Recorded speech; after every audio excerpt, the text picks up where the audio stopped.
नमस्कार, आपके साथ मैं हूं सुमेरा खान। सत्ता के सभी न्यूज मित्रों का स्वागत है।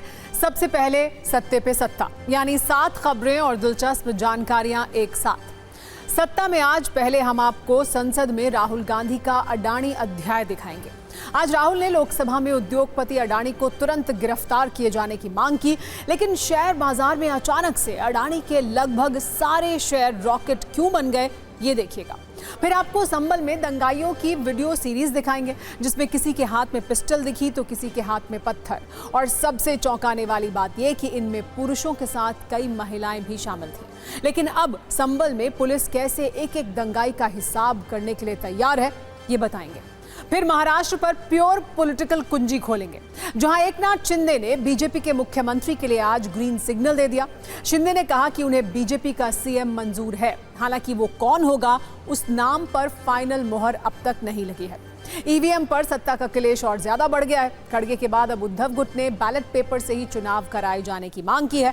इस पर बीजेपी ने कटाक्ष किया और कहा कि विपक्ष को ईवीएम नहीं बल्कि अपना नेता बदलने की जरूरत है और इनके लिए सही जगह मंगल ग्रह है। इसके बाद बांग्लादेश में हिंदुओं पर बेइंतहा जुल्म के बाद भी नोबेल शांति पुरस्कार विजेता मोहम्मद यूनुस की शांति दिखाएंगे। बांग्लादेश में जमातियों ने अब 3 मंदिरों पर हमला किया है। इसके अलावा कट्टरपंथियों ने देश में सारे इस्कॉन मंदिर बंद करने के लिए 24 घंटे का अल्टीमेटम दे दिया है। इस पर भी हमने एक वीडियो कुंजी तैयार की है। आज जलते हुए पाकिस्तान की बात भी करेंगे, जिसे अब चैंपियंस ट्रॉफी वाला जख्म मिल सकता है। पाकिस्तान में जिस तरह से गृह युद्ध वाला गदर छिड़ा है, उसे देखते हुए चैंपियंस ट्रॉफी की मेजबानी उससे छीनी जा सकती है। इससे पाकिस्तान को कैसे 100-200 नहीं बल्कि 1800 करोड़ रुपए का करंट लगेगा, ये समझाएंगे। और सोशल मीडिया यूजर्स के लिए जरूरी खबर, आज संसद में सोशल मीडिया पर अश्लील कंटेंट का मुद्दा उठा और केंद्रीय सूचना और प्रसारण मंत्री अश्विनी वैष्णव ने कहा कि अब सोशल मीडिया पर अश्लील कंटेंट रोकने के लिए कानून की जरूरत है।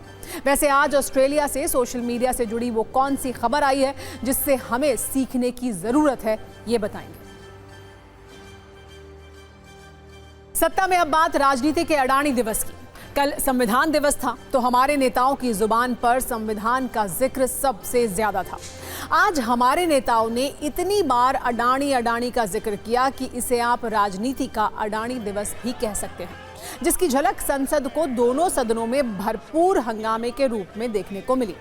दरअसल संविधान दिवस के लिए हुए एक छोटे से ब्रेक के बाद आज जैसे ही संसद के दोनों सदनों में कार्यवाही शुरू हुई, विपक्ष ने अमेरिका में अडानी ग्रुप पर लगे भ्रष्टाचार के मुद्दे को उठा लिया और अडानी ग्रुप के चेयरमैन को गिरफ्तार करने की मांग करने लगे।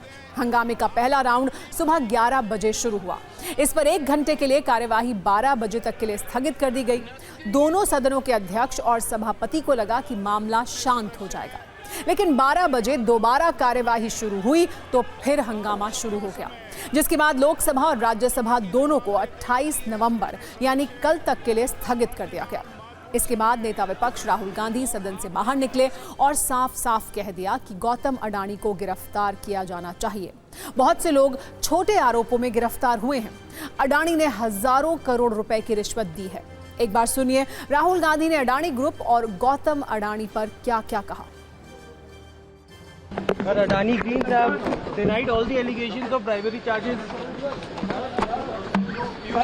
You think Adani is going to accept the charges? Which world are you living in, brother? Obviously, he's going to deny the charges. The point is, he has to be arrested. The point is, he has to be arrested, as we have said. Hundreds of people are being arrested on tiny charges. The gentleman has been indicted in the United States for thousands of crores. He should be in jail. And the government, please let me speak. And the government is protecting him. दरअसल कांग्रेस ने लोकसभा में Adani group के भ्रष्टाचार के मुद्दे पर JPC के गठन की मांग को लेकर स्थगन प्रस्ताव दिया था, जिसे स्पीकर ने खारिज कर दिया, जिसके बाद हंगामा बढ़ा और फिर विपक्ष और सत्ता पक्ष दोनों ने एक दूसरे पर तीखे हमले किए।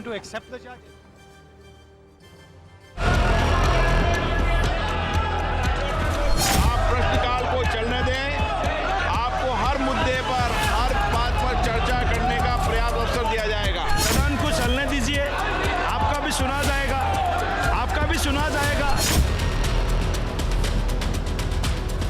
मोदी सरकार अडानी शब्द से डरती है, इसलिए बार बार राज्यसभा संसद को एडजर्न करना, कार्यवाही ना करना, ये राष्ट्रहित में कभी नहीं हो सकता। तो ये अडानी जी का नाम लेकर के बार बार ये विपक्ष का इस तरह का रवैया और स्पेशली कांग्रेस का पार्टी का रवैया बड़ा दुखद है और दुर्भाग्यपूर्ण है और देश की इस राजनीति के लिए अच्छा नहीं है, देश के लोकतंत्र के लिए अच्छा नहीं है।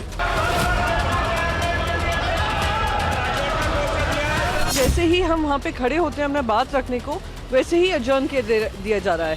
जैसे ही बोलो दा तो वो समझ जाते हैं अडानी जी के चर्चे होने वाले हैं, इसलिए adjourn हो रहा है। Now will that evidence be made public? Will the Indian agencies be cooperating with the US agencies? Are we asking for information? Why is the Prime Minister so afraid to discuss Adani inside the Parliament? That is what we want to know. संसद में हंगामे के बीच आज Adani group ने अपने ऊपर लगे आरोपों पर फिर से सफाई दी। अडानी ग्रुप पर आरोप थे कि भारत में सोलर एनर्जी से जुड़ा एक कॉन्ट्रैक्ट हासिल करने के लिए भारतीय अधिकारियों को करीब 2200 करोड़ रुपए की रिश्वत दी या देने की योजना बनाई गई थी। इस पर अडानी ग्रुप ने कहा है कि चेयरमैन गौतम अडानी, उनके भतीजे सागर अडानी और सीनियर एग्जीक्यूटिव विनीत जैन पर अमेरिका में रिश्वत से जुड़े कोई आरोप नहीं है। कई मीडिया हाउस में चल रही खबरें पूरी तरह से गलत हैं। यानी अडानी ग्रुप ने उस खबर को ही खारिज कर दिया जिस आधार पर भारत में अडानी की गिरफ्तारी की मांग की जा रही है। वैसे इन आरोपों के बीच आज भारत के पूर्व अटॉर्नी जनरल मुकुल रोहतगी ने एक प्रेस कॉन्फ्रेंस की और दावा किया कि न्यूयॉर्क कोर्ट के आरोप पत्र में एक भी नाम या डिटेल ऐसा नहीं है जिससे ये पता चले कि इस पूरे मामले में किसे रिश्वत दी गई है या वो किस डिपार्टमेंट से जुड़ा हुआ है। मुकुल रोहतगी ने कहा कि कुल 5 आरोप हैं, जिसमें 2 आरोप प्रमुख हैं, लेकिन दोनों ही आरोपों में गौतम अडानी और उनके भतीजे पर कोई आरोप नहीं है। पहला चार्ज है कि अमेरिका का कानून जो करप्शन का कानून है, करप्शन विदेश का कानून, अमेरिका में नहीं बाहर, उस चार्ज में कई लोगों का नाम है, लेकिन ना अडानी का नाम है ना उनके नेफ्यू का नाम है। चार्ज नंबर 5 में जो चार्ज है कि न्याय के रास्ते में बाधा डालना, ऑब्स्ट्रक्शन ऑफ जस्टिस, जो एक सीरियस ऑफेंस हो सकता है, उसमें भी ना मिस्टर अडानी का नाम है ना उनके भांजे का नाम है। कुल मिलाकर आरोप, दावे और सफाई के इस चक्र में भले ही नेता विपक्ष राहुल गांधी गौतम अडानी की गिरफ्तारी की मांग कर रहे हो, लेकिन निवेशकों ने अडानी ग्रुप पर खूब भरोसा दिखाया। अडानी ग्रुप की सारी कंपनियों के शेयर आज रॉकेट की रफ्तार से ऊपर चढ़े। अडानी एंटरप्राइज के share 11.5%, Adani ports 6.3%, Adani power 19.51%, Adani energy solutions 10%, Adani green energy 10%, Adani total gas 19.78%, Adani Wilmer 8.37%, Ambuja cements 4.31%, ACC limited 4.28%, NDTV 9.36% तक चढ़ गया। यानी पिछले कुछ दिनों में अडानी और अडानी ग्रुप के निवेशकों की कम हुई कमाई फिर से और बढ़ गई। सत्ता में अब हम आपको दंगाइयों की एक वीडियो सीरीज दिखाने जा रहे हैं जो उत्तर प्रदेश के संभल से रिलीज हुई है। कल हमने आपको संभल हिंसा के स्क्रिप्ट राइटर और डायरेक्टर से मिलवाया था, जिनके नामों का जिक्र पुलिस ने एफआईआर में किया था। लेकिन आज हम आपको संभल के वो विलन दिखाते हैं जो 24 नवंबर को अपने चेहरे पर रुमाल और हाथों में पिस्टल और पत्थर लेकर सड़कों पर आए थे। अब यूपी पुलिस इन दंगाइयों का चुन चुनकर हिसाब करने के मूड में है। पुलिस ने संभल हिंसा से जुड़े कुछ वीडियो और तस्वीरें जारी की हैं, जिनमें इन दंगाइयों का एक एक कारनामा है, जिस पर हमने एक वीडियो सीरीज तैयार की है। इसमें साफ सबूत हैं कैसे लाठी और डंडों के अलावा पिस्टल और देसी तमंचों से दंगाइयों ने पुलिस पर फायरिंग की। इस तस्वीर में आप एक दंगाई को फायरिंग करते हुए देख भी सकते हैं। एक और वीडियो है जिसमें संभल के पत्थरबाज सड़कों पर फुल एक्टिव दिखाई दे रहे हैं, जिनके हाथों में पत्थर हैं और पहचान छिपाने के लिए चेहरे पर नकाब है। लेकिन पुलिस इन दंगाइयों को बेनकाब कर चुकी है। ये सीसीटीवी फुटेज जामा मस्जिद के ठीक सामने मोहल्ला कोट गरवी को जाने वाली गली का है। पुलिस ने अपनी एफआईआर में लिखा था कि दंगाइयों ने सबूत मिटाने के मकसद से कई सीसीटीवी तोड़े, बावजूद इसके वो पूरे सबूत नहीं मिटा सके और ये सीसीटीवी फुटेज इसका प्रमाण है, जिसमें एक दंगाई लाठी की मदद से सीसीटीवी कैमरा तोड़ता हुआ दिख रहा है। पुलिस के पास अब इन दंगाइयों के जमीन से ही नहीं बल्कि आसमान से भी रिकॉर्ड किए गए वीडियो सबूत हैं। लेकिन अब पुलिस ने यह कमिटमेंट कर लिया है कि एक एक दंगाई का हिसाब होगा और इस मिशन में अब तक 100 से ज्यादा आरोपियों की पहचान भी की जा चुकी है। उनके पोस्टर जारी किए गए हैं, जबकि 27 उपद्रवियों को गिरफ्तार किया गया है। हैरानी की बात यह है कि हिंसा फैलाने वाले आरोपियों की लिस्ट में सिर्फ लड़के और पुरुष ही नहीं बल्कि महिलाएं भी शामिल हैं, जिन्हें पुलिस ने पकड़ लिया है और अब बाकी आरोपियों की तसल्ली बख्श तलाश की जा रही है। अब हम आपको ये भी बताते हैं कि संभल हिंसा का पूरा सच सामने लाने के लिए यूपी पुलिस ने कौन सा प्लान बनाया है। पुलिस इस वक्त संभल हिंसा की जांच 7 एंगल से कर रही है। जैसा हिंसा वाले दिन इतनी भीड़ आखिर किसके कहने पर जमा हुई, मौके पर मौजूद भीड़ को हिंसा के लिए किसने उकसाया। हालांकि इसके लिए पुलिस ने एफआईआर में समाजवादी पार्टी के सांसद जियाउर रहमान बर्क और एसपी विधायक के बेटे का नाम लिखा है। इसके अलावा दंगाइयों ने जो सीसीटीवी कैमरे तोड़े उन्हें भी रिकवर किया जा रहा है। पुलिस ये भी पता करने की कोशिश कर रही है कि हिंसा के समय वहां कितने मोबाइल नंबर एक्टिव थे। 27 मोबाइल फोन फोरेंसिक लैब भी भेजे गए हैं, जिससे पता चल सके कि कैसे हिंसा की योजना बनाई गई। कई सोशल मीडिया हैंडलर्स की पहचान भी की गई है, जिनके पोस्ट किए गए वीडियो की जांच हो रही है और अब पुलिस हिंसाग्रस्त इलाके में स्थानीय लोगों के बयान भी दर्ज करेगी। इन सब के बीच संभल हिंसा पर पुलिस ने अपना क्लियर फॉर्मूला भी अपना लिया है, जिसे लेकर यूपी की सरकार पहले ही अध्यादेश जारी कर चुकी है। ये फॉर्मूला है, जो दंगा करेगा वही नुकसान भरेगा और इसी के तहत ये तय हुआ है कि संभल हिंसा के दंगाइयों के पोस्टर अब सार्वजनिक जगहों पर लगाए जाएंगे। दंगाइयों से ही नुकसान की वसूली की जाएगी और जरूरत पड़ने पर उन पर इनाम भी घोषित किया जाएगा। यानी कल तक जो दंगाई नेताओं की शह पर अपनी जेब में सलामती वाला गारंटी कार्ड लेकर घूम रहे थे, उन्हें अब पुलिस ने भी एक गारंटी कार्ड दिखा दिया है कि एक भी दंगाई बचेगा नहीं।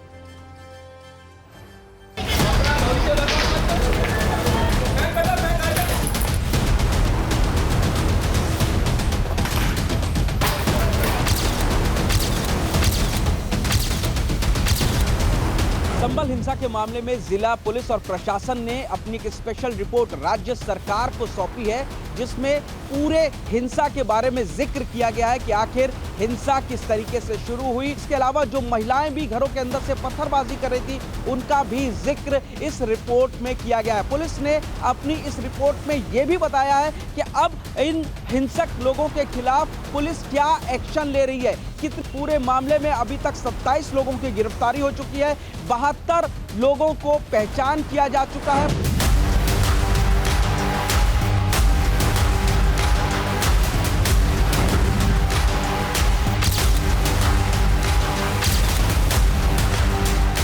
इस वक्त हम रुकैया आरोपी जो महिला है और नजराना उनके घर पे खड़े हैं, लेकिन यहाँ पर ताला लगा हुआ है। तमाम जो आरोपी हैं उनके घरों पर इसी तरीके से ताला लगा हुआ है। ये रुकैया का घर है जिसमें फिलहाल कोई नहीं है, और ये अगर आप देखेंगे तो ये नजराना का घर है और इसमें भी ताला लगा हुआ है। ये जो पूरा इलाका है, ये हिंसा होने के बाद आप देखेंगे कि पूरे इलाके में जो घर हैं उन घरों पे ताले लगे हुए हैं और लोग घरों को छोड़ करके बाकायदा चले गए हैं। वैसे आज जिन मुद्दों पर संसद का तापमान बहुत ज्यादा दर्ज किया गया, उनमें अडानी के साथ साथ संभल हिंसा भी शामिल है। समाजवादी पार्टी ने इसे सदन में उठाया और यूपी सरकार पर लापरवाही के आरोप लगाए। अब इस मुद्दे पर ताबड़तोड़ सियासत के बाद नेताओं का ताबड़तोड़ संभल दौरा भी शुरू होने वाला है। पहले खबर थी कि समाजवादी पार्टी का एक डेलीगेशन और कांग्रेस सांसद राहुल गांधी संभल जाएंगे। अब ओवैसी की पार्टी AIMIM ने भी संभल कूच का ऐलान कर दिया है। यानी संभल में हिंसा खत्म होने के बाद भी इस मुद्दे में बहुत आग है।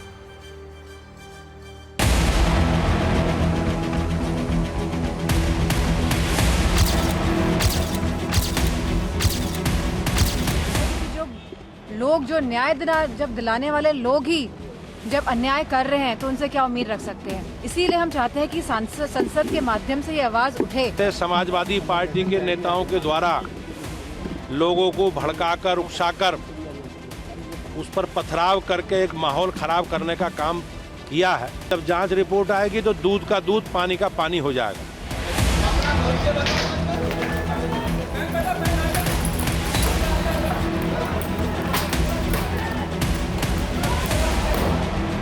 केवल संभल के लोगों को बदनाम करना चाहते हैं। इनके बयानों से संभल के लोग बदनाम होने नहीं जा रहे हैं। जैसे अनुमति मिलती जाएगा, डेलीगेशन गठित है, हमारे दोनों लीडर ऑपोजिशन है यूपी के दोनों हाउस के, और कई माननीय सांसद हैं, विधायक हैं। महाराष्ट्र हरियाणा में धूल चटा दिया, फिर भी एंकड़ी नहीं जा रहा है और अभी भी समाज को जलाने के लिए ये संभल जाना चाहिए।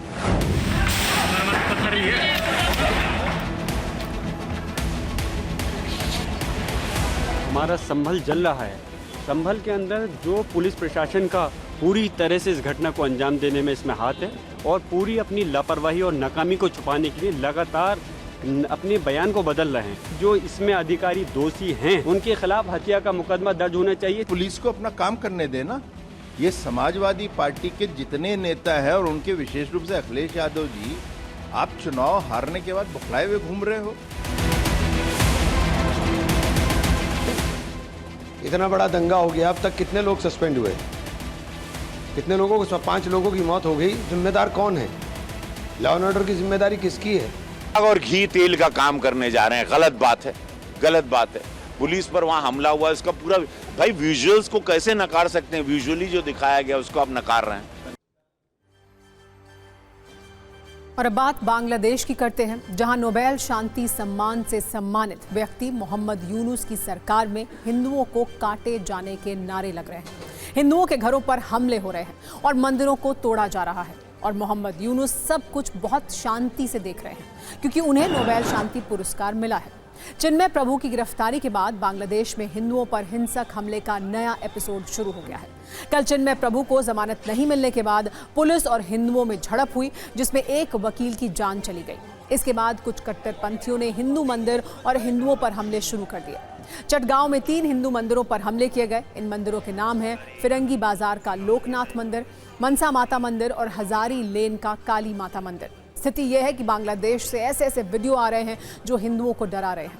कोलकाता इस्कॉन के उपाध्यक्ष राधा रमण दास ने एक वीडियो पोस्ट किया है जिसमें कट्टरपंथी हिंदुओं को काटने का नारा लगा रहे हैं। एक बार वो वीडियो देखिए और समझिए कि बांग्लादेश में हालात कितने खराब हो चुके हैं। वैसे इस वीडियो में जो नारे लग रहे हैं वो भयावह हैं और इस्कॉन कोलकाता के उपाध्यक्ष ने इन्हें जारी किया है, जिसकी TV9 वीडियो की पुष्टि नहीं करता। मंदिरों और हिंदुओं को टारगेट करके हो रहे हमले से बांग्लादेश के हिंदू परेशान हैं। इस्कॉन ने एक बार फिर भारत सरकार से मदद मांगी है, जबकि बांग्लादेश हिंदू ग्रैंड अलायंस की तरफ से कहा गया है कि चिन्मय प्रभु को बिना आरोपों के गिरफ्तार किया गया है। हिंदुओं पर हो रहे लगातार हमले से अब भारत में राजनीतिक दलों में थोड़ी चिंता दिखाई दे रही है। कांग्रेस और तृणमूल कांग्रेस दोनों ने भारत सरकार से बांग्लादेश में हिंदुओं की सुरक्षा सुनिश्चित करने की मांग की है।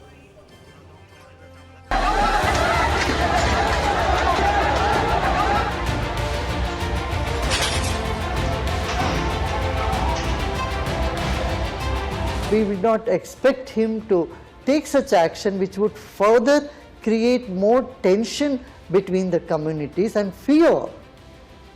So we request the government of Bangladesh to please take care of their minorities, control the radical elements that ransacking your own country and its image.